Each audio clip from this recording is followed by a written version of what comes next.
Les nouveaux decks à faire avec l'extension Gardien Astro, on y va, c'est parti. Mais d'abord, petite fun fact, est-ce que vous saviez que pour créer Solgaleo et Lunala, les développeurs se sont inspirés d'un lion et d'une chauve-souris? Avant de rentrer dans le vif du sujet, on va d'abord parler de quelques cartes qui sont très fortes et qui rentrent maintenant dans presque tous les decks. Allez, on y va. Le pic toxique est le nouvel objet à la mode. Il est un peu comme le casque brut. Si le Pokémon équipé du pic toxique se fait toucher, il empoisonne le Pokémon en face, ce qui lui fera perdre 10 points de vie à chaque fin de tour, y compris le vôtre. Ensuite, on a évidemment le super bonbon qui a complètement changé la méta, car il rend beaucoup plus jouable les Pokémon de niveau 2. En jouant le super bonbon, vous pouvez tout de suite mettre un Pokémon d'évolution niveau 2 sur un Pokémon de base, ce qui change tout.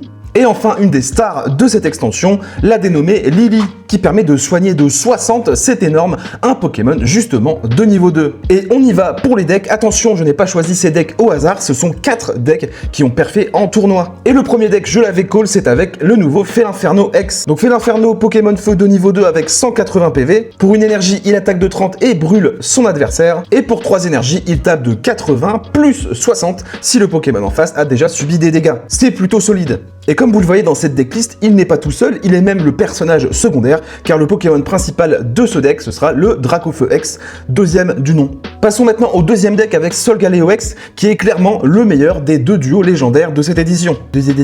Solgaleo X, Pokémon acier, pour 2 énergies, il tape à 120, il n'y a pas besoin d'en dire plus. C'est très fort. Et pour l'accompagner, contrairement à ce que tout le monde pensait, on ne va pas utiliser Dialga, mais Hermure qui est sûrement un des meilleurs Pokémon de début de partie. Ce deck est très simple, ça va droit dans la bouche avec plein d'équipements évidemment. Pour le troisième deck, il est temps de vous présenter celui que tout le monde craignait, Plumeline. Alors je sais, le Pokémon n'a pas de charisme, mais son effet est incroyable. Donc Pokémon de base électrique avec 70 PV, et son talent qui dit qu'il est immunisé aux dégâts des Pokémon X, tout simplement. Et je vous vois venir derrière vos petits écrans, vous vous dites mais c'est complètement pété, on va jouer que ça. Mais ne vous emballez pas, effectivement c'est très fort, mais pas aussi pété que ça, car il se prend évidemment les dégâts de casque brut, du poison, de la brûlure et aussi du talent de Darkrai. Et pour 2 énergies, il tapera à 50, et il y a quand même un côté jouissif quand vous tombez sur une team full X de tuer à petit feu tous ces Pokémon. Pour l'accompagner dans ce deck, on jouera Luxray.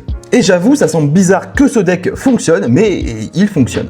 Et le quatrième deck, c'est le meilleur. On jouera donc Archiduc X, Pokémon de niveau 2, plante avec 170 PV, qui est tout simplement un monstre.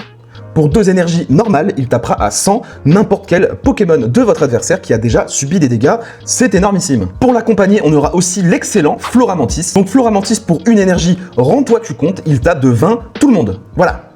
Pas de jaloux. Évidemment, ce qui permet à Archiduc de taper après à 100 n'importe qui, c'est un très bon combo.